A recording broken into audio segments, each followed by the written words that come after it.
قال الله تعالى بسم الله الرحمن الرحيم لما تقول بما لا تفعلون আল্লাহ বলেন, যা তুমি নিজে পারো না, যা তোমার দ্বারা সম্ভব না, যা তুমি তা করতে পারো না, অতএব ওই কথাগুলি অপরকে উপদেশ দিতে যাও না, কারণ ওই কথাতে কোনো কাজে আসবে না।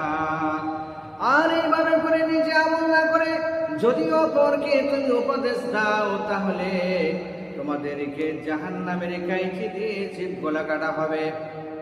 নবী করিম সাল্লাল্লাহু আলাইহি ওয়াসাল্লাম মিরাজের রাত্রে যখন যাচ্ছিলেন, এক সম্প্রদায়ের জিভগুলাকে কাইচি দিয়ে কাটা হয়েছিল, আগুনের কাইচি দিয়ে। আল্লাহ নবী জিজ্ঞাসা করলেন, এরা কোন সম্প্রদায়? বলে, এরা হচ্ছে আপনার উম্মতের ওই সম্প্রদায় যারা বড় বড় কথা বলেছিল, লম্বা লম্বা কথা বলেছিল, অনেক উপদেশ দিয়েছিল, কিন্তু নিজে কোনোদিন তা মানেনি, তা করেনি। অতএব ব্যক্তি হচ্ছে সেই ব্যক্তি নিজে আমল না করে অপরকে উপদেশ দিয়েছিল, যার জন্য তার শাস্তি এটা করা হয়েছে। আল্লাহ এরকম বলা থেকে আমাদেরকে হেফাজত করুন, আমিন।